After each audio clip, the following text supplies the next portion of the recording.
Kodagu channel ವಾರ್ತೆಗಳ ಪ್ರಾಯೋಜಕರು Muliya Keshav Bhat and sons, Madikeri, Gonikoppa, Puttur, Bengaluru. Bharathi radio house, electronic ಉಪಕರಣಗಳ ಬೃಹತ್ ಮಳಿಗೆ, ಗಣಪತಿ ಬೀದಿ, ಮಡಿಕೇರಿ, ಮುಖ್ಯ ರಸ್ತೆ, Gonikoppal. A2Z super market, Vishwamanava double road, Kuvempu Nagar, Mysuru. Wood look furniture, ಪೀಠೋಪಕರಣಗಳ ಬೃಹತ್ ಮಳಿಗೆ, ಆಲ್ವೆಸಲ್ ಟವರ್, ಕೊಯ್ನೂರು ರಸ್ತೆ, ಮಡಿಕೇರಿ. ಶಾರದಾ ಜ್ಯುವೆಲರಿ, ಕೊಡಗಿನ ಸಾಂಪ್ರದಾಯಿಕ ಆಭರಣಗಳ ವಿಶಾಲ ಮಳಿಗೆ, Aras road, Mysuru. Rohan city residential and commercial, Vijay, Mangaluru. ZRN Kaveri silks, art and craft emporium, ಅಪ್ಪಟ ರೇಷ್ಮೆ ಸೀರೆಗಳ ಮಳಿಗೆ, ಮೈಸೂರು ರಸ್ತೆ, ಮಡಿಕೇರಿ. ಐತಿಹಾಸಿಕ ಮಡಿಕೇರಿ ದಸರಾ ಜನೋತ್ಸವವನ್ನು ಅದ್ದೂರಿಯಾಗಿ ಆಚರಿಸಲು ದಸರಾ ದಶಮಂಟಪ ಸಮಿತಿ ನಿರ್ಧಾರ ಮಾಡಿದೆ. ಮಂಟಪಗಳಿಗೆ ಹೆಚ್ಚಿನ ಅನುದಾನ ನೀಡಬೇಕು, ಧ್ವನಿವರ್ಧಕ ಬಳಸಲು ಅವಕಾಶ ಕಲ್ಪಿಸಬೇಕು, ನಗರದ ರಸ್ತೆಗಳನ್ನು ದುರಸ್ತಿಪಡಿಸಬೇಕು ಸೇರಿದಂತೆ ವಿವಿಧ ಬೇಡಿಕೆಗಳ ಮನವಿ ಪತ್ರವನ್ನು ಸಮಿತಿಯ ಪ್ರಮುಖರು ಮಡಿಕೇರಿ ಶಾಸಕ ಡಾಕ್ಟರ್ ಮಂತರಗೌಡ ಅವರಿಗೆ ಸಲ್ಲಿಸಿದರು. ದಶಮಂಟಪ ಸಮಿತಿ ಅಧ್ಯಕ್ಷ GC ಜಗದೀಶ್ ಅವರ ನೇತೃತ್ವದಲ್ಲಿ ನಗರದಲ್ಲಿ ಶಾಸಕರನ್ನ ಭೇಟಿಯಾದ ಸಮಿತಿಯ ಪದಾಧಿಕಾರಿಗಳು ಬೇಡಿಕೆಗಳನ್ನು ದಸರಾ ಉತ್ಸವಕ್ಕೂ ಮೊದಲೇ ಈಡೇರಿಸಬೇಕೆಂದು ಮನವಿ ಮಾಡಿದರು. ಕಳೆದ ವರ್ಷ ಶೋಭಾಯಾತ್ರೆಯ ಸಂದರ್ಭ ಕೆಲವೊಂದು ಸಮಸ್ಯೆಗಳು ಎದುರಾಗಿತ್ತು. ಈ ಬಾರಿ ಅದು ಮರುಕಳಿಸದಂತೆ ನೋಡಿಕೊಂಡು ಅಧಿಕಾರಿಗಳ ವಿಶ್ವಾಸ ಗಳಿಸಿ ಅದ್ದೂರಿ ಉತ್ಸವ ಆಚರಿಸಲು ನಿರ್ಧರಿಸಲಾಗಿದೆ ಎಂದು ಶಾಸಕರ ಗಮನ ಸೆಳೆದರು. ಕಳೆದ ವರ್ಷ ದಶಮಂಟಪಗಳ ಪೈಪೋಟಿ ನಡುವೆ ಅಬ್ಬರದ ಧ್ವನಿವರ್ಧಕ ಬಳಸಿದ ಕಾರಣ ಪ್ರಕರಣ ಪೊಲೀಸ್ ಇಲಾಖೆ ಮೆಟ್ಟಿಲೇರಿತ್ತು.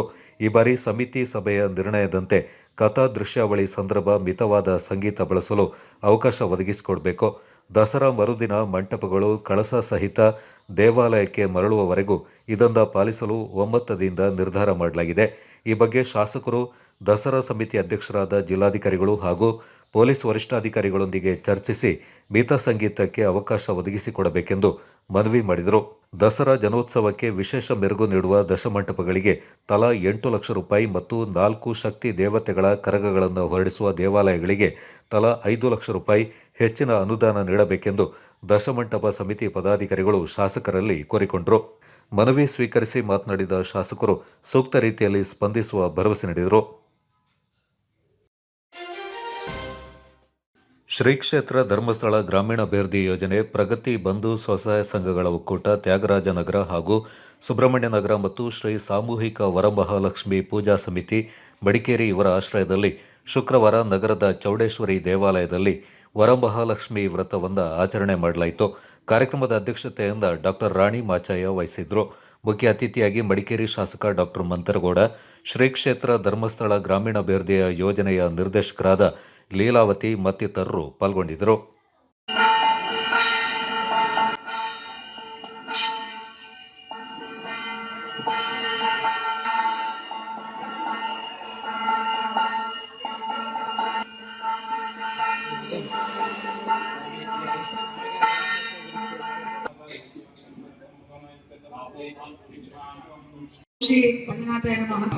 ಸಂಘದ ವತಿಯಿಂದ ಈ ಭಾಗದಲ್ಲಿ ಕಳೆದ ವರ್ಷ ಮಾಡಿರುವಂತ ನಾವು ಪ್ರತಿ ವರ್ಷ ಮಾಡ್ಕೊಂಡು ಬಂದಿರೋದಂತ ವರಮಹಾಲಕ್ಷ್ಮಿಯ ಹಿರಿಯರು ನಮ್ಮ ಮಾರ್ಗದರ್ಶಕರಾದಂತ ಗೌರವಾರ್ಪಣೆಯನ್ನ ಸಲ್ಲಿಸಬೇಕಾಗಿ ವಿನಂತಿಸುತ್ತೇನೆ. ಕಾಡಾನೆ ದಾಳಿಗೆ ಸಿಲುಕಿ ವೃದ್ಧೆಯೊಬ್ಬರು ಸ್ಥಳದಲ್ಲೇ ಮೃತಪಟ್ಟಿರುವ ಘಟನೆ ಚಂದಯ್ಯನಕೋಟೆ ಗ್ರಾಮ ವ್ಯಾಪ್ತಿಯಲ್ಲಿ ನಡೆದಿದೆ. ಕಾತಾಯಿ ಎಂಬವರೇ ಮೃತ ದುರ್ದೈವಿಯಾಗಿದ್ದು, ಅರಣ್ಯ ಇಲಾಖೆ ವಿರುದ್ಧ ಗ್ರಾಮಸ್ಥರು ತೀವ್ರ ಅಸಮಾಧಾನ ವ್ಯಕ್ತಪಡಿಸಿದ್ದಾರೆ. ಮಗನ ಮನೆಯಿಂದ ಹೊರಬರ್ತಾ ಇದ್ದ ಕಾತಾಯಿ ಅವರ ಮೇಲೆ ಕಾಡಾನೆ ಏಕಾಏಕಿ ದಾಳಿ ಮಾಡಿ ತುಳಿದಿದೆ ಎಂದು ತಿಳಿದು ಬಂದಿದೆ.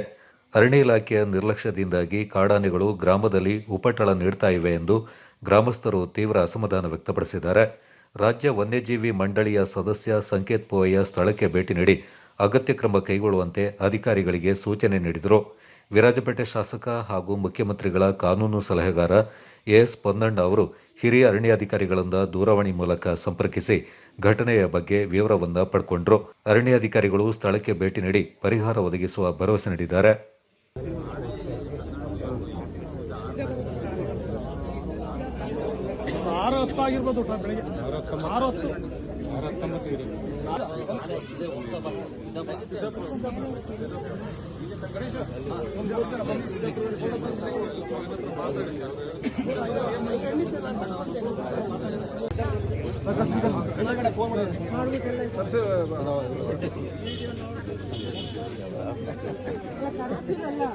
ಸರ್ ಫೋಟೋಸ್ ಮಾಡೋದಾ? ಫೋಟೋಸ್ ಮಾಡೋಣ ಮಾಡೋಣ ಬನ್ನಿ ಬನ್ನಿ ಒಂದು ಬರ್ತೀರಾ? ಅವ್ರ ಮನೆಯಲ್ಲಿದ್ದರೆ ಬನ್ನಿ ಬನ್ನಿ. ಚೆನ್ನಂಗಿ ಗ್ರಾಮದಲ್ಲಿ ಕಾತಾಯಿ ಅಂತಕ್ಕಂಥ 78 ವರ್ಷದ ಹಿರಿಯ ಜೀವ ಕಾಡಾನೆ ದಾಳಿಗೆ ಬಲಿಯಾಗಿದ್ದಾರೆ. ಈಗಾಗಲೇ ಶಾಸಕರು ಸ್ಥಳಕ್ಕೆ ಹಿರಿಯ ಅಧಿಕಾರಿಗಳನ್ನ ಕಳಿಸಿದ್ದಾರೆ. ಅಲ್ಲಿ ಆ ಆನೆಯನ್ನು ಕೂಡ ಗುರುತು ಮಾಡುವಂಥ ಕೆಲಸ ಆಗಿದೆ. ತಕ್ಷಣ ಅದನ್ನು ಸೆರೆ ಹಿಡಿದು ಪುನರ್ವಸತಿ ಮಾಡೋದಕ್ಕೆ ಶಾಸಕರು ಆದೇಶವನ್ನು ಕೊಟ್ಟಿದ್ದಾರೆ. ಮತ್ತು ಶಾಶ್ವತವಾಗಿ ಆನೆ ಮಾನವ ಸಂಘರ್ಷಕ್ಕೆ ಈ ಭಾಗದಲ್ಲಿ ಮತ್ತು ಕ್ಷೇತ್ರ ಮತ್ತು ಕೊಡಗು ಜಿಲ್ಲೆಯಲ್ಲಿ ಪರಿಹಾರ ಕಂಡುಕೊಳ್ತಕ್ಕಂಥ ನಿಟ್ಟಿನಲ್ಲಿ ಈಗಾಗಲೇ ಕಂದಕಗಳನ್ನ ಮಾಡ್ತಕ್ಕಂಥ ಕೆಲಸ ನಡೀತಾ ಇದೆ. ಮುಂದೂ ಕೂಡ ಏನು ವೈಜ್ಞಾನಿಕವಾದಂಥ ರೀತಿಯಲ್ಲಿ ಇದಕ್ಕೆ ಶಾಶ್ವತವಾದಂಥ ಪರಿಹಾರ ಕಂಡುಕೊಳ್ತಕ್ಕಂಥ ನಿಟ್ಟಿನಲ್ಲಿ ನಿರಂತರವಾಗಿ ಶಾಸಕರು ಶ್ರಮಿಸ್ತಾ ಇದ್ದಾರೆ. ಮುಂದಿನ ದಿನಗಳಲ್ಲಿ ನಮಗೆ ಇದಕ್ಕೆ ಒಂದು ಶಾಶ್ವತ ಪರಿಹಾರ ಖಂಡಿತ ಸಿಗ್ತದೆ. ಬಿಸಿನೆಸ್ ಇನ್ವೆಸ್ಟ್ಮೆಂಟ್ಗೆ ಹೊಸ ಲ್ಯಾಂಡ್ಮಾರ್ಕ್ ರೋಹನ್ ಸಿಟಿ. ವಾಣಿಜ್ಯ ಸ್ಥಳಗಳ ಮೇಲಿನ ಹೂಡಿಕೆಯ ಮೇಲೆ 7.5% ನಷ್ಟು ಗ್ಯಾರಂಟಿಡ್ ರಿಟರ್ನ್. ತಡ ಯಾಕೆ? ಈಗಲೇ ಇನ್ವೆಸ್ಟ್ ಮಾಡಿ. ನಿಮ್ಮ ಹೂಡಿಕೆಗೆ ಬೆಸ್ಟ್ ಪ್ರೈಸ್ ಸಿಗುವಾಗ ತಡ ಯಾಕೆ? ನಿಮ್ಮ ಸಕ್ಸಸ್ನ ಹೊಸ ಅಡ್ರೆಸ್ ರೋಹನ್ ಸಿಟಿ, ವಿಜಯ್, ಮಂಗಳೂರು.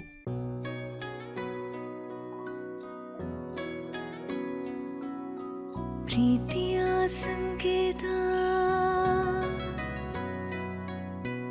ಅಳಿಯದ ಸಂಬಂಧ, ನಗುವಿನ ಸೌಂದರ್ಯ, ಇದು ಸ್ನೇಹದ ಬಾಂಧವ್ಯ,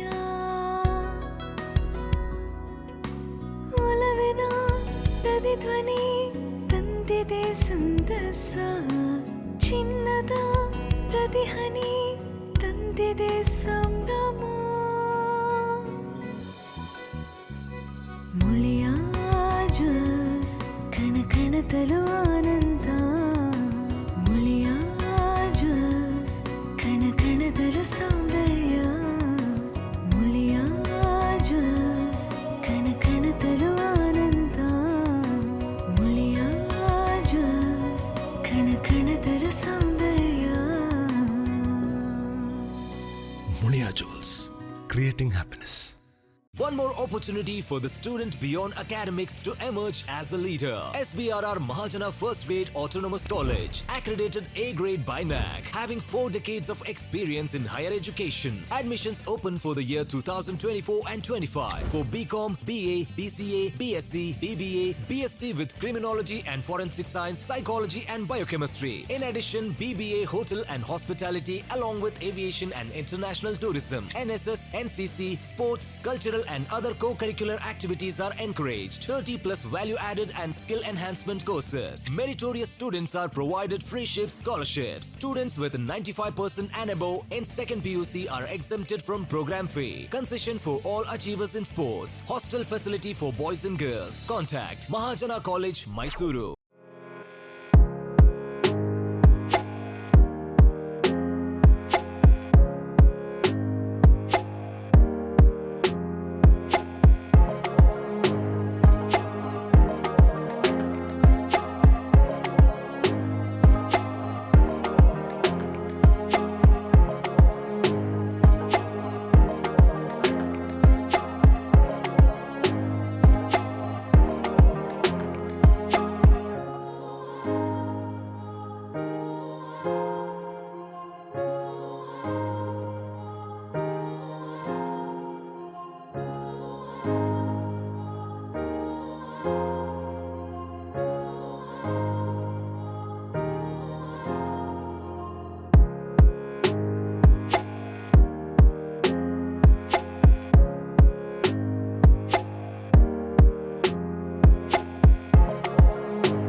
ರಾಜ್ಯ ಸರ್ಕಾರ ರೈತ ವಿರೋಧಿ ನೀತಿಗಳನ್ನು ಜಾರಿಗೆ ತರೋ ಮೂಲಕ ವಿನಾಕಾರಣ ಕಿರುಕುಳ ನೀಡ್ತಾ ಇದೆ. ಇದರಿಂದ ಬಡ ರೈತರು ಆತಂಕ ಎದುರಿಸ್ತಾ ಇದ್ದಾರೆ ಎಂದು ಮಾಜಿ ಶಾಸಕ ಎಂಪಿ ಅಪ್ಪಚ್ಚು ರಂಜನ್ ಟೀಕಿಸಿದ್ದಾರೆ. ನಗರದಲ್ಲಿ ಸುದ್ದಿಗೋಷ್ಠಿಯಲ್ಲಿ ಮಾತನಾಡಿದ ಅವರು, ರಾಜ್ಯ ಸರ್ಕಾರ ಅಧಿಕಾರಕ್ಕೆ ಬಂದ ಬಳಿಕ ವನ್ಯಜೀವಿಗಳ ಉತ್ಪನ್ನಗಳನ್ನು ಮರಳಿಸಬೇಕು, ತಪ್ಪಿದಲ್ಲಿ ಕೇಸು ದಾಖಲಿಸುವುದಾಗಿ ಸುತ್ತೋಲೆ ಹೊರಡಿಸಿತ್ತು. ನಂತರ ಖಾಸಗಿ ಜಮೀನುಗಳಲ್ಲಿರುವ ಮರಗಳ ಪಟ್ಟಿ ನೀಡಬೇಕೆಂದು ಸೂಚಿಸಿತು. ಆ ಮೂಲಕ ತೋಟದ ಮಾಲೀಕರು ನೆಟ್ಟು ಬೆಳೆಸಿದ ಮರಗಳ ಮೇಲೆ ಸರ್ಕಾರ ಹಕ್ಕು ಸ್ಥಾಪಿಸುವ ಸಂಚು ನಡೆಸಿತು.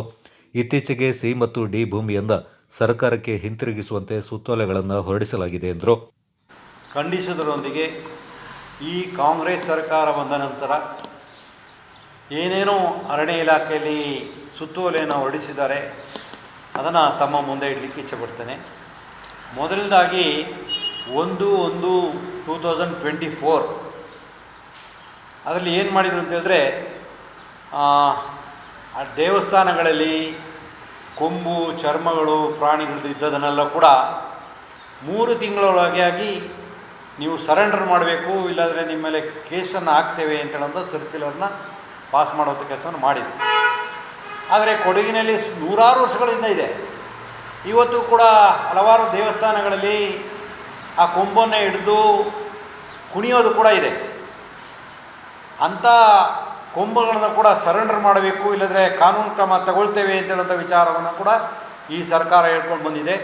52 ವರ್ಷಗಳ ಕಾಲ ಯಾರೂ ಕೂಡ ಯಾವ ಸರ್ಕಾರ ಬಂದರೂ ಕೂಡ ಇದರ ವಿಚಾರವನ್ನು ಎತ್ತಲಿಲ್ಲ. ಅದು ನಮ್ಮ ಪರಂಪರೆ. ಅದರ ಜೊತೆಗೆ 23/1/2024 ಖಾಸಗಿ ಜಮೀನುಗಳಲ್ಲಿದ್ದಂಥ ಮರಗಳನ್ನು ಎನಮರೇಷನ್ ಮಾಡಬೇಕು.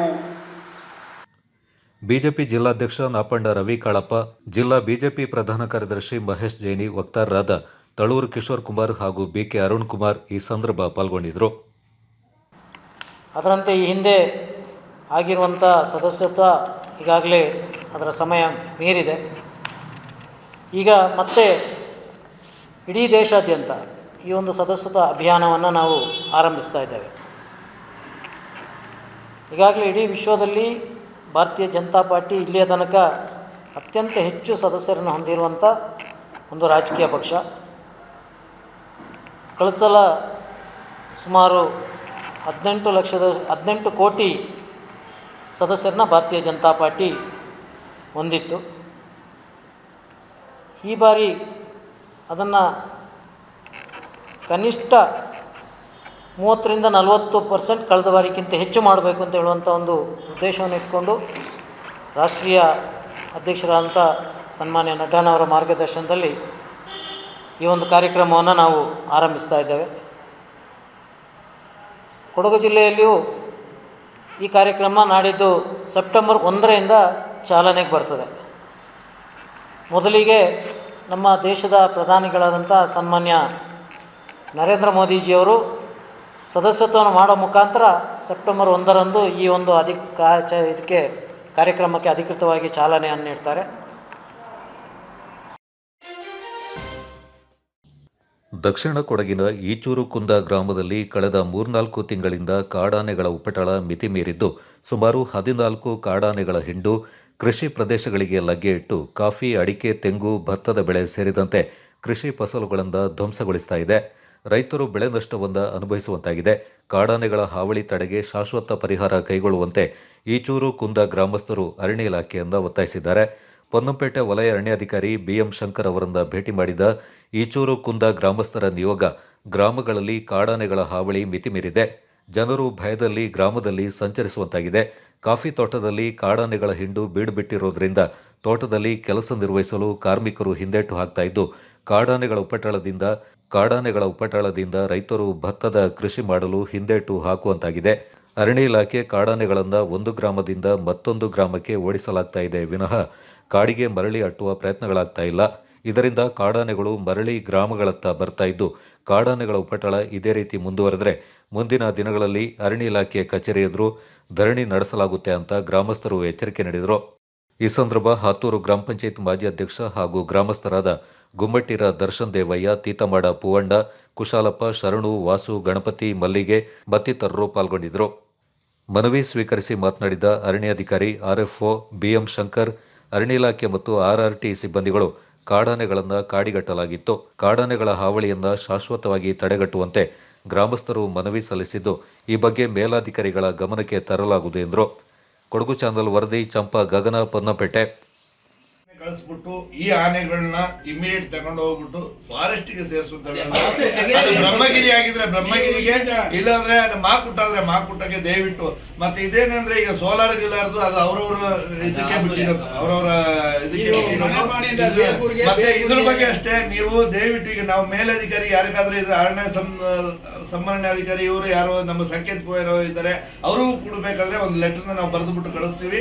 ದಯವಿಟ್ಟು ಅವ್ರದ್ದು ಮ್ಯಾನಿಫೆಸ್ಟೋದಲ್ಲಿ ಈಗ ಹಾಕಿದ್ದಾರೆ. ಏನು ಅಂತ ಹೇಳಿದ್ರೆ ಆನೆ, ಹುಲಿ ಯಾವುದೇ ಚಿರತದ ದಾಳಿಯಿಂದ ನಿರಂತರವಾಗಿ ನಾವು ಜನರನ್ನ ಸಪೋರ್ಟ್ ಮಾಡ್ತೀವಿ ಅಂತ. ಇಲ್ಲಿ ತನಕ ನಮಗೆ ಅದು ಆಗಿಲ್ಲ. ದಯವಿಟ್ಟು ನಾವು ಕೈ ಜೋಡಿಸಿ ಕೇಳ್ಕೊಳ್ಳೋದೇನಂದ್ರೆ ನಮಗೆ ಒಂದು ಶಾಶ್ವತ ಪರಿಹಾರ ಕೊಡ್ತೀವಿ.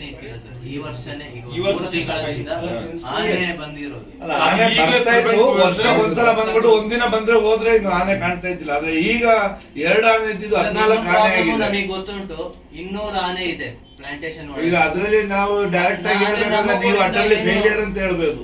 ಯಾಕಂತ ಹೇಳಿದ್ರೆ ಈ 2 ಆನೆ ಇದ್ದಿದ್ದು 14 ಆನೆನ ಮೂರಿಗೆ ಯಾವ ತರ ಬರೋಂಗಾಯ್ತು ಅಂತ. ಆನೆದು ಪಾಪ್ಯುಲೇಷನ್ ಜಾಸ್ತಿ ಆಯ್ತಾ, ತೋಟಕ್ಕೆ ಹೋಗೋದಿಲ್ಲ, ಅದರಿಂದ ದಯವಿಟ್ಟು ಸರ್ ನೀವು ಇದೇನಂದ್ರೆ ನೀವು ಇವತ್ತೇ ಬರ್ತೀವಿ ಬಿಡಿ. ಈಗ ಇವತ್ತೇ ಬರೆದು ನಮ್ಮ ಗಮನಕ್ಕೆ ತರ್ತೀನಿ. ಪೊನ್ನಪೇಟೆ ತಾಲೂಕು ವಲಯ ಅರಣ್ಯ ಅಧಿಕಾರಿ, ಪೊನ್ನಪೇಟೆ ವಲಯ, ಪೊನ್ನಪೇಟೆ ತಾಲೂಕು, ಕೊಡಗು ಜಿಲ್ಲೆ. ವಿಷಯ: ಕಾಡಾನೆ ಊರಿನಲ್ಲಿ ಆಗುತ್ತಿರುವ ಬೆಳೆ ನಷ್ಟ ಹಾಗೂ ಗ್ರಾಮಸ್ಥರಿಗೆ ಆಗುತ್ತಿರುವ ತೊಂದರೆಗಳ ಬಗ್ಗೆ. ಈಚುರುಕುಂದ ಗ್ರಾಮದಲ್ಲಿ ಕಳೆದ 3-4 ತಿಂಗಳಿಂದ ಸುಮಾರು 15 ಕಾಡಾನೆ ಗುಂಪುಗಳು, ಉಪ್ಪಟಗಳು ಹೆಚ್ಚಾಗಿರುತ್ತದೆ. ಇದರಿಂದ ಕಾಫಿ, ಅಡಿಕೆ, ತೆಂಗು, ಮೆಣಸು ಮತ್ತು ಭತ್ತದ ಬೆಳೆಗಳು ಹಾನಿ ಆಗಿದ್ದು ರೈತರು ಬೆಳೆ ನಷ್ಟ ಅನುಭವಿಸುವಂತೆ ಆಗಿದೆ. ಕಾಫಿ ತೋಟದಲ್ಲಿ ಕೆಲಸ ಕಾರ್ಯವನ್ನು ನಿರ್ವಹಿಸಲು ಕಾರ್ಮಿಕರು ಹಿಂದೇಟು ಹಾಕುತ್ತಿದ್ದಾರೆ. ಜನಸಾಮಾನ್ಯರು ಭಯಭೀತಿಯಲ್ಲಿ ಓಡಾಡುವ ಪರಿಸ್ಥಿತಿ ಊರಿನಲ್ಲಿ ನಿರ್ಮಾಣವಾಗಿದೆ. ಕಾಡಾನೆ ಉಪ್ಪಟದಿಂದ ಹಲವಾರು ರೈತರು ಭತ್ತ ಕೃಷಿ ಮಾಡಲು ಹಿಂದೇಟು ಹಾಕಿದ್ದು ಗದ್ದೆ ಬಾಳು ಬಿದ್ದಿರುವ ಪರಿಸ್ಥಿತಿ ಬಂದಿರುತ್ತದೆ.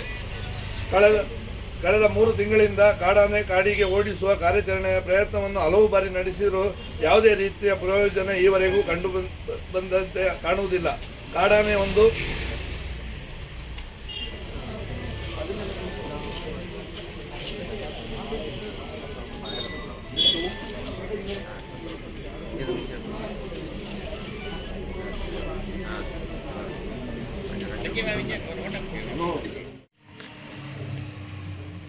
ಈ ದಿನ ಪೊನ್ನಪೇಟೆ ವಲಯದ ಪೊನ್ನಪೇಟೆ ಶಾಖೆಯ ಈಚೂರು ಕುಂದ ಗ್ರಾಮಸ್ಥರು ಒಂದು ಮನವಿಯನ್ನು ತಂದುಕೊಟ್ಟಿದ್ದಾರೆ. ನಮ್ಮಲ್ಲಿ ಕಾಡಾನೆಗಳ ಉಪ್ಪಟಳ ತುಂಬ ಜಾಸ್ತಿ ಆಗಿದ್ದು ಇದನ್ನು ನೀವು ಕಾಡಿಗಟ್ಟುವ ಕಾರ್ಯಾಚರಣೆ ಮತ್ತು ಶಾಶ್ವತ ಪರಿಹಾರ ಮಾಡಿಕೊಡ್ಬೇಕು ಅಂತ ಮನವಿ ಪತ್ರವನ್ನು ಕೊಟ್ಟಿದ್ದಾರೆ. ನಾವು ನಿನ್ನೆ ಈಗಾಗಲೇ ಅವರು ಮನವಿ ಪತ್ರ ಕೊಡೋಕ್ಕಿಂತ ಮೊದಲೇ ಮೊನ್ನೆ ಎಲ್ಲ ಈ ಕಾಡಾನೆಗಳ ಇರುವುದನ್ನು ಗುರುತಿಸಿ ಅದನ್ನು ಟ್ರ್ಯಾಕ್ ಮಾಡಿ ಇಂಥ ಕಡೆ ಇದ್ದಾವೆ ಅಂತೇಳಿ ತಿಳ್ಕೊಂಡು ಅದನ್ನು ನಿನ್ನೆ ಯಶಸ್ವಿಯಾಗಿ ನಮ್ಮ ಸಿಬ್ಬಂದಿಯವರು ದಿವಾಕರ KG ದಿವಾಕರ ಪ್ರಾಣಿಕರಿಯವರು ಮತ್ತು RRT ತಂಡದವರು ಅದನ್ನು ಕಾರ್ಯಾಚರಣೆಯನ್ನು ನಡೆಸಿ ಅವನ ಕಾಡಿಗೆ ಅಟ್ಟುವಂಥ ಕಾರ್ಯಾಚರಣೆ ಮಾಡಿದ್ದಾರೆ. ಈಗ ಆನೆಗಳು ಈಗ ಸದ್ಯಕ್ಕೆ ಕಾಡಿನಲ್ಲಿ ಇದ್ದಾವೆ. ನಮ್ಮ ಬೇಗೂರು, ಚಿನ್ನವಾಡ ಕಡೆ ಭಾಗದ ಬ್ರಹ್ಮಗಿರಿ ವೈಲ್ಡ್ ಲೈಫ್ ಹೊರಗಡೆ ಹೋಗಿದ್ದೇವೆ. ಇದಕ್ಕೆ ನಾವು ಈಗ ಅವರು ಮನವಿ ಕೊಟ್ಟಿದ್ದನ್ನು ನಾವು ಈಗ ನನ್ನ ಮೇಲಧಿಕಾರಿಯವರ ಗಮನಕ್ಕೆ ತಂದು ಆ ಕಾಡಾನೆಗಳ ಗುಂಪಿಗೆ ರೇಡಿಯೋ ಅಥವಾ ಇನ್ನೊಂದು ಮಾಡುವ ವ್ಯವಸ್ಥೆ ಮಾಡಿ ಮೇಲಧಿಕಾರಿ ಗಮನಕ್ಕೆ ತರ್ತೀನಿ ಅಂತ ಹೇಳಿಬಿಟ್ಟು ಈ ಸಮಯ ನಾನು ಹೇಳಕ್ಕೆ ಇಷ್ಟಪಡ್ತೀನಿ. ಅದೇ ರೀತಿ ಕಾಡಾನೆಗಳು ಕಂಡು ಬಂದಲ್ಲಿ ಸಾರ್ವಜನಿಕರು, ತೋಟದ ಮಾಲೀಕರು, ಶಾಲಾ ಕಾಲೇಜಿನ ವಿದ್ಯಾರ್ಥಿಗಳು ಎಚ್ಚರಿಕೆಯಿಂದ ಇರಬೇಕಾಗಿವೆ. ಮತ್ತು ಏನಾದರೂ ಕಂಡು ಬಂದಲ್ಲಿ ನಮಗೆ ಕೂಡಲೇ ಮೊಬೈಲ್ ಕರೆ ಅಥವಾ ಖುದ್ದಾಗಿ ತಿಳಿಸೋದ್ರ ಮೂಲಕ ನಮಗೆ ತಿಳಿಸಿದರೆ ಕೂಡಲೇ ಅವರಿಗೆ ಸ್ಪಂದಿಸುವುದಾಗಿ ನಾನು ತಿಳಿಸ್ತಾರೆ. ಮಡಿಕೇರಿಯ ಹೆಸರಾಂತ ಮುಳಿಯಾ ಜ್ಯುವೆಲ್ಸ್ನಲ್ಲಿ ಆಗಸ್ಟ್ 30ರಿಂದ ಸೆಪ್ಟೆಂಬರ್ 26ರವರೆಗೆ ವಜ್ರಾಭರಣಗಳ ಹಬ್ಬ ನಡೆಯಲಿದೆ. ವಿವಿಧ ವಿನ್ಯಾಸಗಳ ನವನವೀನ ಮಾದರಿಯ ವಜ್ರಾಭರಣದ ಪ್ರದರ್ಶನ ಮತ್ತು ಮಾರಾಟ 1 ತಿಂಗಳ ಕಾಲ ನಡೆಯಲಿದ್ದು, ಗುರುವಾರ ಇನ್ನರ್ ವೀಲ್ ಕ್ಲಬ್ ಅಧ್ಯಕ್ಷೆ ಚೇಂದ್ರಿಮಾಡ ಯಾಗ್ನೆಸ್ ಮುತ್ತಂಡ ಪ್ರದರ್ಶನ ಮತ್ತು ಮಾರಾಟ ಮೇಳಕ್ಕೆ ಚಾಲನೆ ನೀಡಿದರು. ಕಾರ್ಯಕ್ರಮದ ಅಧ್ಯಕ್ಷತೆ ವಹಿಸಿದ್ದ ಮುಳಿಯಾ ಜ್ಯುವೆಲ್ಸ್ನ ವ್ಯವಸ್ಥಾಪಕ ನಿರ್ದೇಶಕ ಕೇಶವ ಪ್ರಸಾದ್ ಮುಳಿಯಾ ಮಾತನಾಡಿ ವಜ್ರಾಭರಣಗಳ ಪ್ರಾಮುಖ್ಯತೆ ಹಾಗೂ ಗುಣಮಟ್ಟದ ಬಗ್ಗೆ ತಿಳಿಸಿಕೊಟ್ಟರು. ಇದೇ ಸಂದರ್ಭ ಮುಳಿಯಾ ಜ್ಯುವೆಲ್ಸ್ ವತಿಯಿಂದ ಚಿನ್ನದಂತ ಅಪ್ಪ ಕಾರ್ಯಕ್ರಮದ ಅಂಗವಾಗಿ ಏರ್ಪಡಿಸಲಾಗಿದ್ದ ಕ್ವಿಜ್, ಗೇಮ್, ಆನ್ಲೈನ್ ಫೋಟೋಗ್ರಫಿ ಮತ್ತಿತರ ಸ್ಪರ್ಧೆಗಳ ವಿಜೇತರಿಗೆ ಬಹುಮಾನಗಳನ್ನು ವಿತರಣೆ ಮಾಡಲಾಯಿತು.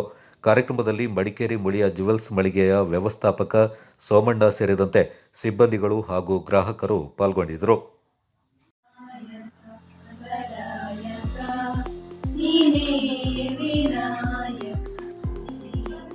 ಶುಭ ನುಡಿಗಳನ್ನಾಡಿ ಶುಭ ಹಾರೈಸಿದ ನಿಮಗೆ ವಂದನೆಗಳು.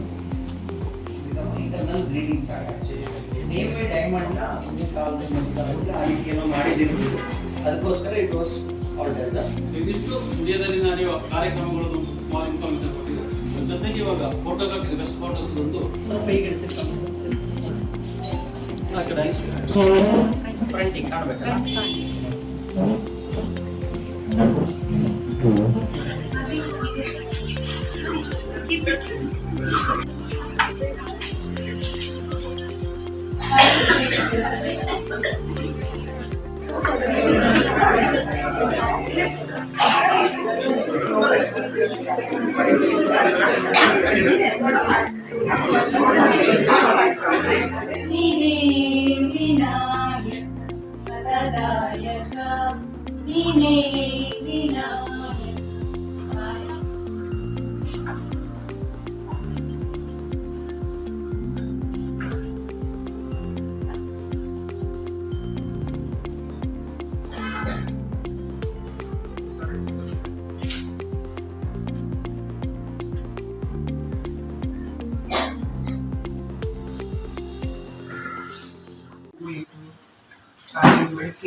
Usually we tend to go out of our town in search of the best diamond jewelry to some other places. But now I'm sure, and this is a great opportunity for Madikeri and around Madikeri people to avail this opportunity to select good variety of diamond jewelry, because these were 26. And I thank you all for inviting me for this auspicious occasion to be the chief guest. And it's really ಕಠಿಣ ವಸ್ತು ಅಂದರೆ hardest substance on the earth. So hardest substance on the earth ಅಂತೇಳಿ ಹೇಳಿದಾಗ ಅದು ಏನಾಗುತ್ತೆ ಅಂತೇಳಿ ಹೇಳಿದರೆ, ವಜ್ರಾದಪಿ ಕಠೋರಾಣಿ ಅಂದರೆ ವಜ್ರದಷ್ಟು ಕಠಿಣ ಇರುವಂಥದ್ದು ಅಂತ ಹೇಳುವಂಥದ್ದನ್ನು ನಾವು ಹೇಳ್ಬೋದು. ಅದನ್ನು ನಮ್ಮ ಜೀವನಕ್ಕೆ ನಾವು ಅಳವಡಿಸ್ಕೊಳ್ಳೋದಾದರೆ ಹೇಳೋದಾದರೆ ಏನು ಅಂತೇಳಿ ಹೇಳಿದರೆ, ವಜ್ರದಷ್ಟು ಸ್ಟ್ರಾಂಗ್ ಆಗಬೇಕು ನಾವು ಹೇಳ್ತಿರುವಂಥದ್ದನ್ನು ಹೇಳ್ಬೋದು. ಇವತ್ತು ನಮ್ಮ ಈ ಮಕ್ಕಳೆಲ್ಲ ವಜ್ರವನ್ನು ಧರಿಸಿದಾಗ ಅವರಿಗೆ ಅದೊಂದು ಕಾನ್ಫಿಡೆನ್ಸನ್ನು ಬೂಸ್ಟ್ ಮಾಡುತ್ತದೆ ಅಂತೇಳಿ ನನಗೆ ಅನ್ನಿಸ್ತದೆ. ಯಾಕೆಂತೇಳಿ ಹೇಳಿದರೆ, ನಾವು ಯಾವುದೇ ಒಂದು ಒಂದು ಡ್ರೆಸ್ಸನ್ನು ನಾವು ಹಾಕ್ಕೊಂಡಾಗ ಯಾಕೆ ನಮಗೆ ಒಂದು ನಾರ್ಮಲ್ ಆಗಿ ಒಂದು ಫಂಕ್ಷನಿಗೆ ಹೋಗ್ಲಿಕ್ಕೆ ಆಗೋದಿಲ್ಲ, ಯಾಕೆ ನಾವು ಮನೆಯ ಡ್ರೆಸ್ಸನ್ನು ನಾವು ಹಾಕ್ಕೊಂಡು ಹೋಗ್ಲಿಕ್ಕೆ ಆಗೋದಿಲ್ಲ ಅಂತ ಹೇಳಿದರೆ, ನಾವು ಒಳ್ಳೆಯ ಡ್ರೆಸ್ಸನ್ನು ಹಾಕಿದಾಗ, ಒಳ್ಳೆಯ ಮೇಕಪ್ಪನ್ನು ಮಾಡಿದಾಗ, ಒಳ್ಳೆಯ ಹೇರ್ ಸ್ಟೈಲನ್ನು ಮಾಡಿದಾಗ ನಮ್ಮ ಕಾನ್ಫಿಡೆನ್ಸ್ ಬೂಸ್ಟ್ ಆಗ್ತದೆ. ಅದರ ನೆಕ್ಸ್ಟ್ ಲೆವೆಲ್ನಲ್ಲಿ ಹೇಳೋದಾದರೆ, ಒಳ್ಳೆಯ ಆಭರಣಗಳನ್ನು ಧರಿಸಿದಾಗ ಇನ್ನಷ್ಟು ನಮಗೆ ಕಾನ್ಫಿಡೆನ್ಸ್ ಬರ್ತದೆ. ಅದೇ ಡೈಮಂಡ್ ಆರ್ನಮೆಂಟನ್ನು ಧರಿಸಿದಾಗ ಇನ್ನೂ ಹೆಚ್ಚಿನ ಕಾನ್ಫಿಡೆನ್ಸ್ ಬರ್ತದೆ ಅಂತ ಹೇಳುವಂಥದ್ದನ್ನು ವಿಶೇಷವಾಗಿ ನಾನಿಲ್ಲಿ ಉಲ್ಲೇಖ ಮಾಡಲಿಕ್ಕೆ ಇಚ್ಛೆಪಡ್ತಾ ಇದ್ದೇನೆ. ಸೊ ಈ ಒಂದು ಸಂದರ್ಭದಲ್ಲಿ ಆಭರಣಗಳನ್ನು ತೊಟ್ಟು ಮುಂದಿನ ಹಂತದಲ್ಲಿ ಕೂಡ ನೀವೊಂದು ಆಭರಣಗಳನ್ನು ತೊಡಬೇಕು ಅಂತ ಹೇಳುವಂತಹ ಒಂದು ಇಚ್ಛೆಯನ್ನು ನೀವು ವ್ಯಕ್ತಪಡಿಸಿದ್ದೀರಿ. ನಿಮಗೆ ವಿಶೇಷ ಅಭಿನಂದನೆಗಳನ್ನು ಸಲ್ಲಿಸ್ತಾ ಇದ್ದೀನಿ. ಸಂಬಂಧಗಳು ತುಂಬಾ ಆಳವಾಗಿರುತ್ತೆ, ಬಟ್ ಎಲ್ಲೂ ಎಕ್ಸ್ಪ್ರೆಸ್ ಮಾಡ್ಕೊಳ್ಳೋದಿಲ್ಲ, ಎಲ್ಲೂ ತೋರಿಸ್ಕೊಳ್ಳೋದಿಲ್ಲ. ಆ ಒಂದು ಕಾನ್ಸೆಪ್ಟ್ನ ನಾವು ತೋರಿಸ್ಬೇಕು ಹೊರ ಪ್ರಪಂಚಕ್ಕೆ, ಅವ್ರಿಗೆ ಏನಾದರೂ ಒಂದು ಮಾಡಬೇಕು, ಅವರಿಂದಲೂ ಏನಾದರೂ ಒಂದು ಹೊರ ತರಬೇಕು ಅಂತ ಹೇಳೋ ಒಂದು ಕಾನ್ಸೆಪ್ಟ್ ಇಟ್ಕೊಂಡು ಚಿನ್ನದಂತ ನನ್ನ ಅಪ್ಪ ಅಂತ ಒಂದು ಕಾರ್ಯಕ್ರಮ ಮಾಡಿದ್ವಿ. ಅದರಲ್ಲಿ ಒಂದು ಆಫ್ಲೈನ್ ಶೋರೂಮಲ್ಲೇ ಮಾಡಿರುವಂಥದ್ದು, ಇನ್ನೊಂದು ಆನ್ಲೈನ್ ಫೋಟೋಗ್ರಫಿ ಕಾಂಟೆಸ್ಟ್ ಮಾಡ್ತೀವಿ. ಆಫ್ಲೈನಲ್ಲಿ ಏನು ಮಾಡಿದ್ದು ಅಂತ ಹೇಳಿದ್ರೆ, ಅಪ್ಪ ಮತ್ತು ಮಕ್ಕಳು ಇಲ್ಲಿ ಸ್ಟೋರ್ ರೂಮಿಗೆ ಬಂದಿದ್ರು. ನನ್ನ ಮೇಲೆ ಹಾಲಲ್ಲಿ ನಾವು ಕಾರ್ಯಕ್ರಮ ಮಾಡಿದ್ವಿ. ಅಲ್ಲಿ ಅವರಿಗೆ ಕೆಲವೊಂದು ಕಾಂಪಿಟೇಷನ್ಗಳನ್ನ ಇಟ್ಟಿದ್ವಿ. ಕ್ವಿಜ್ ಆಗಿರ್ಬೋದು, ಗೇಮ್ ಆಗಿರ್ಬೋದು, ಬೇರೆ ಬೇರೆ. ಮತ್ತೆ ಅಪ್ಪನ ಎಷ್ಟು ಪರಿಚಯ ಮಕ್ಕಳಿಗಿದೆ, ಮಕ್ಕಳದ್ದು ಎಷ್ಟು ಪರಿಚಯ ಅಪ್ಪನಿಗಿದೆ ಅಂತ ಒಂದು ಕಾನ್ಸೆಪ್ಟ್ ಇಟ್ಕೊಂಡು ಕ್ವಶನ್ ಆ್ಯಂಡ್ ಆನ್ಸರ್ ಸೆಕ್ಷನ್ ಮಾಡಿದ್ವಿ. ಅದು ಆಲ್ಮೋಸ್ಟ್ ಒಂದು 30 ಮಕ್ಕಳು ಅದರಲ್ಲಿ ಪಾರ್ಟಿಸಿಪೇಟ್ ಮಾಡಿದ್ರು. ಮತ್ತೆ ಆ ಕಾರ್ಯಕ್ರಮ ಹೇಗಿತ್ತು ಅಂತ ಹೇಳಿದ್ರೆ, ಇವಾಗ ನನಗೂ ಕೂಡ ಒಂದು ಹೊಸದಾದ ಕಾರ್ಯಕ್ರಮ ಅದು. ಅಷ್ಟೊಂದು ಖುಷಿ ಆಗ್ತಿತ್ತು ಆ ಕಾರ್ಯಕ್ರಮ ನೋಡಿದಾಗ. ಬಂದವ್ರು ಕೂಡ ತನ್ನ ಅನುಭವಗಳನ್ನು ಹಂಚಿಕೊಂಡ್ರು ಅವರು. ಮತ್ತೆ TV ಒಂದಲ್ಲಿ ಕೂಡ ಅದ್ರದ್ದು ಲೈವ್ ಪ್ರೋಗ್ರಾಮ್ ಇತ್ತು, ಅದರ ಟೆಲಿಕಾಸ್ಟ್ ಕೂಡ ಸಿಗುತ್ತೆ ನೀವು ಕೆಲವೊಮ್ಮೆ ನೋಡಿದಾಗ. ಸೊ ವೆರಿ ಸಕ್ಸಸ್ಫುಲ್ ಕಾರ್ಯಕ್ರಮ ಅದು, ತುಂಬಾ ಖುಷಿಯಾಗಿರುವಂಥ ಕಾರ್ಯಕ್ರಮ. ನಮಗೆ ಒಳ್ಳೆಯ ಕಾರ್ಯಕ್ರಮ ಮುಳಿಯದಿಂದ ಮೂಡಿ ಬಂದಿದೆ ಅಂತ ಹೇಳೋದು. ಪಬ್ಲಿಕ್ ಅಲ್ಲಿ ಕೂಡ ನಮಗೆ ಒಂದು ಫೀಡ್ಬ್ಯಾಕ್ ಸಿಕ್ಕಿದೆ.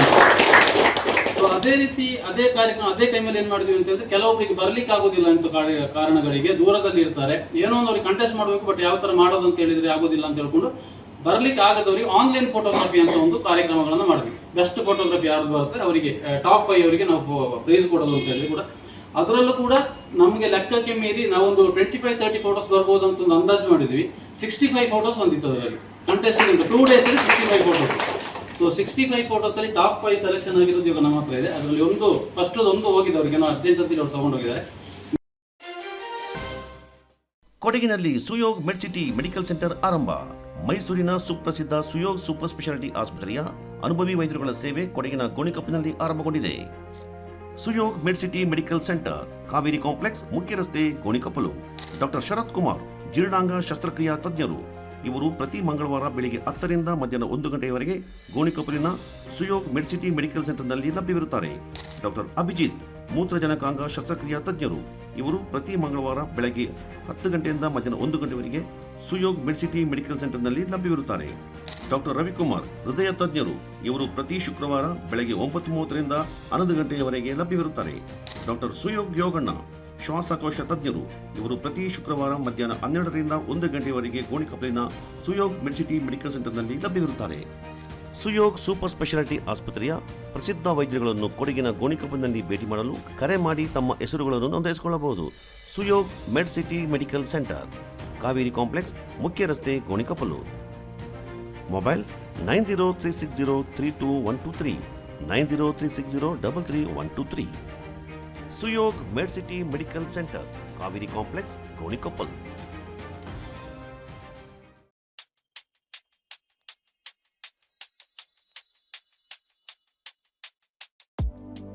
Shining senses in your life.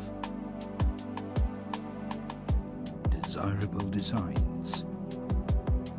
Gives you treasured memory. Sharda Jewelers.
ಪ್ರತಿಯೊಬ್ಬರೂ ಇರೋದರಲ್ಲಿ ತೃಪ್ತಿಯ ಮನೋಭಾವನೆಯನ್ನು ಬೆಳೆಸಿಕೊಂಡ್ರೆ ನೆಮ್ಮದಿಯ ಜೀವನ ನಡೆಸಬಹುದೆಂದು ಅಂಕನಹಳ್ಳಿ ಶ್ರೀ ತಪೋವನ ಮನೆಹಳ್ಳಿ ಕ್ಷೇತ್ರದ ಮಠಾಧೀಶ ಮಹಂತ ಶಿವಲಿಂಗ ಸ್ವಾಮೀಜಿ ಅಭಿಪ್ರಾಯಪಟ್ಟಿದ್ದಾರೆ. ಶ್ರೀ ಕ್ಷೇತ್ರ ಧರ್ಮಸ್ಥಳ ಗ್ರಾಮಾಭಿವೃದ್ಧಿ ಯೋಜನೆಯ ಬಿಸಿ ಟ್ರಸ್ಟ್ ಸೋಮವಾರಪೇಟೆ ತಾಲೂಕು ಶನಿವಾರ ಸಂತೆ ವಲಯದ ಸಾಮೂಹಿಕ ವರಮಹಾಲಕ್ಷ್ಮಿ ಪೂಜಾ ಸಮಿತಿ, ಪ್ರಗತಿ ಬಂಧು ಸ್ವಸಹಾಯ ಸಂಘಗಳ ಒಕ್ಕೂಟ ಇವರ ಸಂಯುಕ್ತ ಆಶ್ರಯದಲ್ಲಿ ಪಟ್ಟಣದ ನಂದೀಶ್ವರ ಕಲ್ಯಾಣ ಮಂಟಪದಲ್ಲಿ ಕೌಟುಂಬಿಕ ಸೌಹಾರ್ದತೆ ಹಾಗೂ ಗ್ರಾಮ ಸುಭಿಕ್ಷೆಗಾಗಿ ಹಮ್ಮಿಕೊಂಡಿದ್ದ ವಲಯ ಮಟ್ಟದ ಸಾಮೂಹಿಕ ಶ್ರೀ ವರಮಹಾಲಕ್ಷ್ಮಿ ಪೂಜೆಯ ಬಳಿಕ ಹಮ್ಮಿಕೊಂಡಿದ್ದ ಧಾರ್ಮಿಕ ಸಭಾ ಕಾರ್ಯಕ್ರಮ ಉದ್ಘಾಟಿಸಿ ಅವರು ಮಾತನಾಡಿದರು. ಹಾಗೆ ವೀರೇಂದ್ರ ಹೆಗ್ಗಡೆ ಅವರು ಸಾಧನೆ ಮಾಡದೇ ಇರತಕ್ಕಂತಹ, ಕೈ ಹಾಕದೇ ಇರತಕ್ಕಂತಹ ವಿಷಯವೇ ಇಲ್ಲ. ಪ್ರತಿಯೊಂದರಲ್ಲೂ ಅವರು ಅವರ ಒಂದು ಅಮೃತ ಹಸ್ತವನ್ನು ಇಟ್ಟು ಎಲ್ಲೆಲ್ಲಿ ತೊಡಕುಗಳಿದೆ, ಎಲ್ಲೆಲ್ಲಿ ಸಮಸ್ಯೆಗಳಿದೆ ಅವೆಲ್ಲದಕ್ಕೂ ಉತ್ತರವನ್ನು ಕಂಡುಹಿಡಿತಕ್ಕಂತಹ ಮಾರ್ಗದರ್ಶನ ಮಾಡತಕ್ಕಂತಹ ಒಂದು ಪ್ರಯತ್ನವನ್ನು ಸತತ 53-54 ವರ್ಷಗಳಿಂದ ಅವರು ಮಾಡ್ತಾ ನಾವೆಲ್ಲರೂ ಕೂಡ ಇವತ್ತು ಸುಭಿಕ್ಷವಾಗಿರಲಿಕ್ಕೆ ಕಾರಣ ಆಗ್ತಾ ಇದೆ. ಇವತ್ತೆಲ್ಲರೂ ನಾವು ಸುಭಿಕ್ಷವಾಗಿ ಇದ್ದು ನಾವೆಲ್ಲ ಕೌಟುಂಬಿಕವಾಗಿ ಸಾಮಾಜಿಕವಾಗಿ ಎಲ್ಲ ಅರ್ಥಕೊಂಡು ಇದಕ್ಕೆ ಏನಾದರೂ ಒಂದು ಪರಿಹಾರವನ್ನು ಕಂಡುಕೊಳ್ಬೇಕು ಅಂತ ಹೇಳಿ ಅವರು ರೂಪಿಸಿದಂತಹ ಒಂದು ಉತ್ತರ ಯಾವುದಾದ್ರೂ ಇದ್ದರೆ ಅದು ಗ್ರಾಮಾಭಿವೃದ್ಧಿ ಯೋಜನೆ. ಅವರು ಧರ್ಮಸ್ಥಳ ಗ್ರಾಮಾಭಿವೃದ್ಧಿ ಯೋಜನೆಯ ಮೂಲಕ ಎಷ್ಟೆಲ್ಲ ಅವರು ಕಾರ್ಯಗಳನ್ನು ಮಾಡಿದ್ದಾರೆ ಅಂತ ಹೇಳಿದರೆ ಅದನ್ನು ಕೇವಲ ನಾವಿಲ್ಲಿ ಒಂದು ಸಭೆಯಲ್ಲಿ ಮಾತಿನ ಮೂಲಕ ಹೇಳಲಿಕ್ಕೆ ಅಸಾಧ್ಯವಾಗ್ತದೆ. ಇಡೀ ರಾಜ್ಯ ತುಂಬ ಅವರು ಸಂಚಾರ ಮಾಡಿ ಏನೆಲ್ಲ ಕಷ್ಟಗಳು ನಷ್ಟಗಳು, ಅವರು ಪ್ರವಾಸ ಪ್ರಿಯರು, ಅವರು ಪ್ರವಾಸ ಮಾಡ್ತಾ ಇರಬೇಕಾದ್ರೆ ಏನೆಲ್ಲ ಅವರಿಗೆ ಕಾಣ್ತೋ. ವಿಘ್ನೇಶ್ವರ ಬಾಲಕಿಯರ ವಿದ್ಯಾಸಂಸ್ಥೆಯ ಶಿಕ್ಷಕ ಕೆಪಿ ಜಯಕುಮಾರ್ ಮಾತನಾಡಿ, ಸಮಾಜದಲ್ಲಿ ಒಳ್ಳೆಯದು ಕೆಟ್ಟದ್ದು ಇರುತ್ತೆ. ಸ್ವಚ್ಛ ಮನಸ್ಸು ಇದ್ದಲ್ಲಿ ಸಮಾಜವನ್ನ ಸ್ವಚ್ಛಗೊಳಿಸಲು ಸಾಧ್ಯವಾಗುತ್ತೆ ಎಂದರು. ಸ್ಟೆರಾಯ್ಡ್ಗಳನ್ನ ತೆಕ್ಕೊಂಡು ನಿದ್ರೆಯನ್ನ ಮಾಡಬೇಕು, ಅವನು ಸುಖ ಪುರುಷನ ಇಲ್ಲ. ಹಣ ಇದೆ, ಆದ್ರೆ ಅದನ್ನ ಧರ್ಮ ಕಾರ್ಯಗಳಿಗೆ ವಿನಿಯೋಗವನ್ನ ಮಾಡದಲೇ ಇದ್ರೆ ಆ ಹಣ ಯಾವುದಕ್ಕೂ ಪ್ರಯೋಜನ ಇಲ್ಲ. ಹಾಗಾಗಿ ಯಾರಿಗೆ ಹಸಿವಿನ ಜೊತೆಯಲ್ಲಿ, ಊಟದ ಜೊತೆಯಲ್ಲಿ ಹಸಿವಿರುತ್ತೋ, ಮಂಚದ ಜೊತೆಯಲ್ಲಿ ನಿದ್ರೆ ಇರುತ್ತೋ, ಹಣ ಇದ್ದಾಗ ಯಾರಿಗೆ ಧರ್ಮವನ್ನ ಮಾಡಬೇಕು, ದಾನವನ್ನ ಮಾಡಬೇಕು ಅಂತಕ್ಕಂಥ ಮನಸ್ಸಿರುತ್ತೋ, ನಿಜವಾಗ್ಲೂ ಈ ಪ್ರಪಂಚದಲ್ಲಿ ಅವರು ಭಾಗ್ಯವಂತರು ಅಂತೇಳಿ ಹೇಳ್ತಾವು. ಅತಿ ದುಬಾರಿಯಾದದ್ದು, ದುಡ್ಡು ಕೊಟ್ರೆ ಸಿಕ್ಕುವಂಥದ್ದಲ್ಲ, ಮನಸ್ಸಿಗೆ ನೆಮ್ಮದಿ ಇದ್ರೆ ಮಾತ್ರ ಬರುವಂಥದ್ದು ನಿದ್ರೆ. ಮತ್ತೊಂದು ನೆಮ್ಮದಿ, ಅವೆರಡಕ್ಕೂ ಕೂಡ ಮತ್ತೆ ಸಂತೋಷ, ಆ ಮೂರಕ್ಕೂ ಕೂಡ ನಾವು ಬೆಲೆಯನ್ನ ಕಟ್ಟಲಿಕ್ಕೆ ಆಗೋದೇ ಇಲ್ಲ ಅಂತ ಹೇಳ್ತಾರೆ.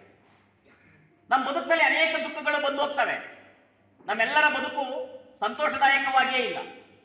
ಆ ಕೆಲವರು ಬದುಕನ್ನ ಏನ್ ಮಾಡ್ತಾರೆ ಅಂದ್ರೆ ಹತ್ತು ಮರೆತು ಬಿಡ್ತಾರೆ, ಇನ್ನು ಕೆಲವರು ನಕ್ಕು ಮರೆತು ಬಿಡ್ತಾರೆ. ಕೊಡಗು ಜಿಲ್ಲಾ ಜನಜಾಗೃತಿ ವೇದಿಕೆ ಅಧ್ಯಕ್ಷ ಎಂಬಿ ಅಭಿಮನ್ಯು ಕುಮಾರ್, ಸೋಮವಾರಪೇಟೆ ತಾಲೂಕು ಯೋಜನಾಧಿಕಾರಿ ಎಚ್ ರೋಹಿತ್, ಕಾಳಿಕಾಂಬ ದೇವಸ್ಥಾನ ಸಮಿತಿ ಅಧ್ಯಕ್ಷ ಬಿಬಿ ನಾಗರಾಜು, ಹಿರಿಯ ನಿವೃತ್ತ ದೈಹಿಕ ಶಿಕ್ಷಕ ಸಿಎಲ್ ಸುಬ್ಬಯ್ಯ ಈ ಸಂದರ್ಭ ಪಾಲ್ಗೊಂಡಿದ್ದರು. ಕಾರ್ಯಗಳನ್ನ ಮಾಡಬೇಕು ಅನ್ನತಕ್ಕಂತಹ ಒಂದು ದೂರ ದೃಷ್ಟಿಯ ಕೋನವನ್ನ ಪೂಜ್ಯ ಶ್ರೀ ಹೆಗ್ಗಡೆಯವರು ಹೊಂದಿ ಇಂತಹ ಕಾರ್ಯಕ್ರಮಗಳನ್ನ ಈ ನಮ್ಮ ಗ್ರಾಮಾಭಿವೃದ್ಧಿ ಸಂಸ್ಥೆ ಮೂಲಕ ಇವತ್ತು ಎಲ್ಲ ಕಡೆ ಮಾಡ್ತಾ ಬಂದಿದೆ. ಬಂಧುಗಳೇ, ಈಗಾಗಲೇ ಅವರು ಕೂಡ ಹೇಳಿದ್ರು, ನಾನು ಕೂಡ ಅದನ್ನು ಹೇಳ್ತಾ ಇರ್ತೇನೆ, ಆಡು ಹುಟ್ಟದ ಸೊಪ್ಪಿಲ್ಲ ಅಂತ ಹೇಳಿ ಹೇಳ್ತೇವೆ. ಅಂದ್ರೆ ಪ್ರತಿಯೊಂದು ವರವರ ಕಟ್ಟಿದ್ದು ನನಗೆ ಏನು ಕಡಿತ ದರ, ಇಳಿಕೆ ದರ ಎನ್ನುವಂತ ಮಾಹಿತಿಯನ್ನ ಹೇಳುವಂತ. ಯಾಕಂದ್ರೆ ನಾನು ನಿನ್ನೆ ಒಂದು ಸಂಘಕ್ಕೆ ಒಂದು ಪ್ರಶ್ನೆ ಕೇಳಿದೆ, 15 ವರ್ಷ ಆಗಿದೆ ಆ ಸಂಘದವರಿಗೆ. ಅವ್ರಿಗೆ ಕೇಳಿದೆ ನಾನು, ಹೇಗೆ ವ್ಯವಹಾರ ಎಲ್ಲ ಗೊತ್ತುಂಟಲ್ಲ, ಬಡ್ಡಿ ಎಷ್ಟು ಅಂತ. ಅವ್ರು ಹೇಳಿದ್ರು 22% ಬಡ್ಡಿ ಸರ್ ಧರ್ಮಸ್ಥಳದಲ್ಲಿ. ನಿಜವಾದ ಬಡ್ಡಿ ದರ ಎಷ್ಟು? 14. ದಯವಿಟ್ಟು ತಿಳ್ಕೊಳ್ಳಿ, 14% ಮಾತ್ರ ಇದೆ. ಸತ್ಯ, ನ್ಯಾಯ, ಧರ್ಮ ಪರಿಪಾಲನೆಯ ಮೂಲಕ ಸಮಾಜ ಸುಧಾರಣೆಗೆ ಪ್ರಯತ್ನಿಸುವ ವ್ಯಕ್ತಿ ಅಥವಾ ಸಂಸ್ಥೆಯಿಂದ ಸಮಾಜವೇ ಗೌರವಿಸುತ್ತೆ ಅಂತ ಶ್ರೀ ಕ್ಷೇತ್ರ ಧರ್ಮಸ್ಥಳ ಗ್ರಾಮಾಭಿವೃದ್ಧಿ ಯೋಜನೆಯ ಪ್ರಾದೇಶಿಕ ನಿರ್ದೇಶಕ ದುಗ್ಗೇಗೌಡ ಅಭಿಪ್ರಾಯಪಟ್ಟರು. ಶ್ರೀ ಕ್ಷೇತ್ರ ಧರ್ಮಸ್ಥಳ ಗ್ರಾಮಾಭಿವೃದ್ಧಿ ಯೋಜನೆ ವತಿಯಿಂದ ಗುರುವಾರ ಸೋಮವಾರಪೇಟೆಯ ಕೊಡವ ಸಮಾಜದಲ್ಲಿ ಸುಜ್ಞಾನ ನಿಧಿ, ಶಿಷ್ಯ ವೇತನ ಮತ್ತು ಸಮುದಾಯ ಅಭಿವೃದ್ಧಿ ಕಾರ್ಯಕ್ರಮಗಳ ಮಂಜೂರಾತಿ ಪತ್ರಗಳನ್ನು ಫಲಾನುಭವಿಗಳಿಗೆ ವಿತರಿಸಿ ಅವರು ಮಾತನಾಡಿದರು. ಮುಖ್ಯ ಅತಿಥಿಯಾಗಿ ಪಾಲ್ಗೊಂಡಿದ್ದ ನೀರು ಸರಬರಾಜು ಮತ್ತು ಒಳಚರಂಡಿ ಮಂಡಳಿ ಮಾಜಿ ಅಧ್ಯಕ್ಷರಾದ ಕೆಪಿ ಚಂದ್ರಕಲಾ, ಇಂದು ಯಾವುದೇ ಸರ್ಕಾರಗಳು ಮಾಡದ ಕೆಲವೊಂದು ಯೋಜನೆಗಳನ್ನು ಗ್ರಾಮಾಭಿವೃದ್ಧಿ ಸಂಸ್ಥೆ ಮಾಡ್ತಾ ಇದೆ ಎಂದರು. ಸಹಾಯವನ್ನ ಆರೋಗ್ಯ ಸುರಕ್ಷತಾ ಯೋಜನೆಯಲ್ಲಿ ತೆಗೆದುಕೊಂಡಿದ್ದೀವಿ. ಬಹುಶಃ ನೀವು ಹಣ ಮಾತ್ರ ತಗೊಂಡಿದ್ದಕ್ಕೆ ಸಂತೋಷ ಪಡಬೇಡಿ. ನಿಮ್ಮ ಮೇಲೆ ಯಾರ ಅನುಗ್ರಹ ಇದೆ? ಶ್ರೀ ಮಂಜುನಾಥ ಸ್ವಾಮಿ ಅನುಗ್ರಹ ಇದೆ, ಅದರ ಜೊತೆಯಲ್ಲಿ ಕಾವಂದರ ಅನುಗ್ರಹ ಕೂಡ ಇದೆ. ಖಂಡಿತವಾಗಿಯೂ ನಿಮ್ಮ ಆರೋಗ್ಯ ಮೊದಲಿನಂತೆ ಸುಧಾರಿಸುತ್ತದೆ. ನೀವು ಸದೃಢರಾಗಿ ಆರೋಗ್ಯವಂತರಾಗಿ ದೀರ್ಘಕಾಲ ಆ ದೇವರ ದಯೆಯಿಂದ ಬದುಕ್ತೀರಿ ಅಂತ ಹೇಳ್ತಕ್ಕಂಥ ನಂಬಿಕೆ ಕೂಡ ನಿಮ್ಮದಾಗಿರಲಿ ಅಂತ ಹೇಳಿ ಬಯಸ್ತಾ ಇದ್ದೀನಿ. ಬಂಧುಗಳೇ, ಈ ರೀತಿಯಲ್ಲಿ 10 ಹಲವು ಯೋಜನೆಗಳನ್ನು ನಾವು ಇಲ್ಲಿ ಧರ್ಮಸ್ಥಳ ಗ್ರಾಮಾಭಿವೃದ್ಧಿ ಯೋಜನೆ ಮೂಲಕ ಇವತ್ತು ನಿಮ್ಮನ್ನು ತಲುಪ್ತಾ ಇದ್ದೀವಿ. ನಾನು ಇಷ್ಟೇ ಹೇಳಲಿಕ್ಕೆ ಬಯಸೋದು, ನೀವು ಪ್ರಯೋಜನವನ್ನು ತೆಗೆದುಕೊಂಡ ಮೇಲೆ ನಾಳೆ ನಿಮ್ಮಂತೆ ನೊಂದವರಿದ್ರೆ ಅವರಿಗೆ ಕೂಡ ನೀವು ಸಹಾಯ ಹಸ್ತವನ್ನು ಚಾಚಬೇಕಾಗುತ್ತೆ. ಮತ್ತು ಅದನ್ನ ಧರ್ಮಸ್ಥಳ ಮಂಜುನಾಥ ಸ್ವಾಮಿಯ ಹೆಸರಿನಲ್ಲಿ ನೀವು ಕೂಡ ಅವರಿಗೆ ಯಾವುದೋ ರೀತಿಯ ಸಹಕಾರವನ್ನು ನೀಡ್ತೀರಿ ಅಂತ ಇರ್ತಕ್ಕಂಥ ನಂಬಿಕೆ ನನಗೆ ಇವತ್ತು ಎಷ್ಟು ಕೂಡ ಇವತ್ತು ನಾವು ಸರ್ಕಾರದಲ್ಲಿದ್ದೀವಿ, ನಾವು ಯಾರೇ ಸರ್ಕಾರ ಅಭಿಮನ್ಯ ಅವರು ಸಹ ಎಲ್ಲರೂ ನಾವೆಲ್ಲ ಒಂದೊಂದು ರೀತಿ ಒಂದೊಂದ್ಸಲ ಒಂದೊಂದು ಸರ್ಕಾರದಲ್ಲಿ ನಾವು ಕೆಲಸ ಮಾಡ್ತಾ ಇರ್ತೀವಿ. ಅದು ಕೂಡ ನಮ್ಗೆ ಆಗೋದಿಲ್ಲ. ಮಂತ್ರಿನ ಕಾಯ್ಬೇಕು 3 ಗಂಟೆ, ಅವ್ರನ್ನ ಕಾಯ್ಬೇಕು 6 ಗಂಟೆ, ಇವ್ರನ್ನ ಕಾಯ್ಬೇಕು 9 ಗಂಟೆ, ಆಗೋದಿಲ್ಲ. ಎಷ್ಟೋ ಹುಷಾರಾಗ ತಾಲೂಕು ಮಾಡಬೇಕಾದ್ರೆ ನಾವು ಅನುಭವಿಸಿದಂತ ಕಷ್ಟ ನಮಗೆ ಮಾತ್ರ ಗೊತ್ತು. ಮಹೇಶ್ ಅವರು ಇವತ್ತು ನಾನು ಹೇಳ್ತಾ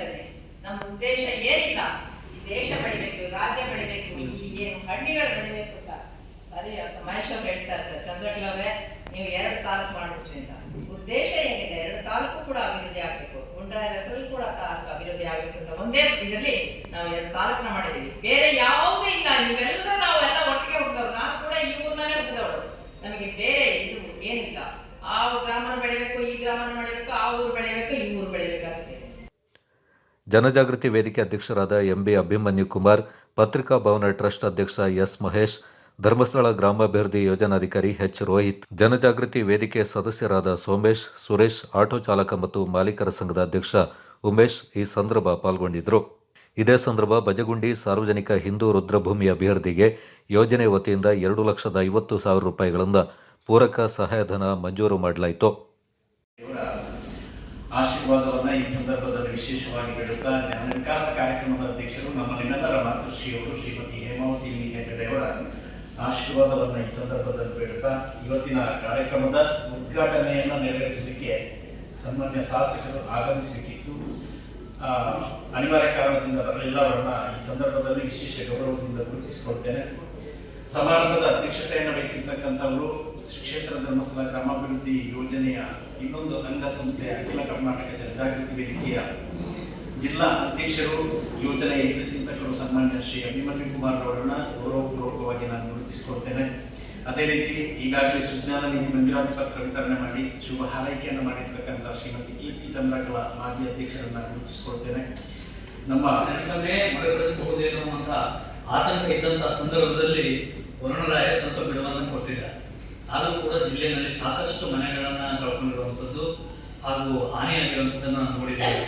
ಅಂಥವರಿಗೆ ಕೂಡ ಸಹಾಯಧನವನ್ನು ವಿತರಣೆ ಮಾಡಿರುವಂಥದ್ದು ಗಮನಾರ್ಹವಾದದ್ದು.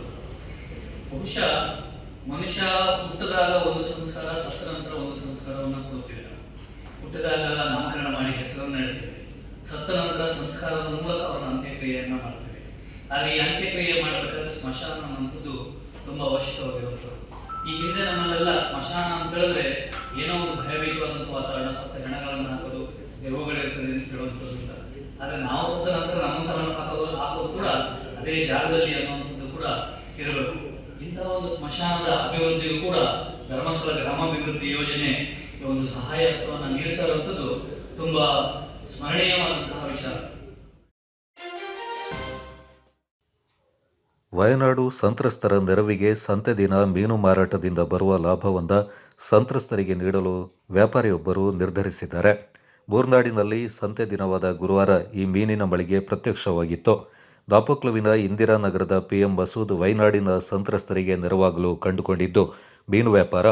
ದಾಪಕ್ಲುವಿನ ಕೊಟ್ಟಮಡಿ ಜಂಕ್ಷನ್ನಲ್ಲಿ ಮೀನು ಮಳಿಗೆ ಹೊಂದಿರುವ ಮಸೂದ್ ಮೂರ್ನಾಡಿನಲ್ಲೂ ಎಂಜೆಎಸ್ ಫ್ರೆಶ್ ಕ್ಯಾಚ್ ಫಿಶ್ ಎಂಬ ಹಸಿ ಮೀನು ಮಳಿಗೆಗೆ ಅನುಮತಿ ಪಡ್ಕೊಂಡಿದ್ದು ಗುರುವಾರ ಸಂತೆ ಆವರಣದಲ್ಲಿ ಹೊಸ ಮಳಿಗೆಯಿಂದ ಮೂರ್ನಾಡು ಗ್ರಾಮ ಪಂಚಾಯತ್ ಅಧ್ಯಕ್ಷ ಕುಶಾಲ್ ರೈ ಉದ್ಘಾಟಿಸಿದರು. ಮೊದಲ ದಿನದ ಕೊಡುಗೆಯಾಗಿ ಗ್ರಾಹಕರು 200 ರೂಪಾಯಿಗೆ 1.5 kg ಮತ್ತಿ ಮೀನು ಸೇರಿದಂತೆ ಎಲ್ಲ ವಿವಿಧ ಮೀನುಗಳಿಗೂ ಭಾರೀ ಕಡಿಮೆ ರೇಟಿನಲ್ಲಿ ಖರೀದಿ ಮಾಡುವ ಅವಕಾಶವನ್ನು ಪಡ್ಕೊಂಡ್ರು. ಈ ಹಿನ್ನೆಲೆಯಲ್ಲಿ ಮಸೂದು ಮಳಿಗೆಗೆ ಗ್ರಾಹಕರ ನೂಕುನುಗ್ಗಲೆ ಆರಂಭವಾಯಿತು. ಸಂಜೆವರೆಗೆ ಭರ್ಜರಿ ವ್ಯಾಪಾರವೂ ಆಯಿತು.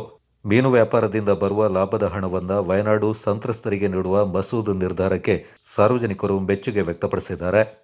Kodagu channel news, Duggala Sadananda, Napoklu.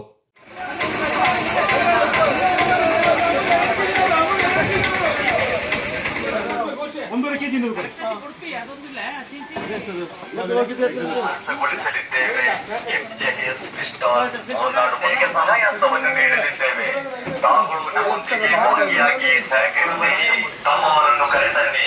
ಕುಳಿತುಕೊಳ್ಳುವಾಗ ನಿಮ್ಮನ್ನು ಅರ್ಥಗೊಳಿಸಲಿದ್ದೇವೆ. ವಯನಾಡಿನಲ್ಲಿ ದುರಂತಕ್ಕೀಡಾದ ಜನತೆಗೆ ಸಹಾಯವನ್ನು ನೀಡಲಿದ್ದೇವೆ.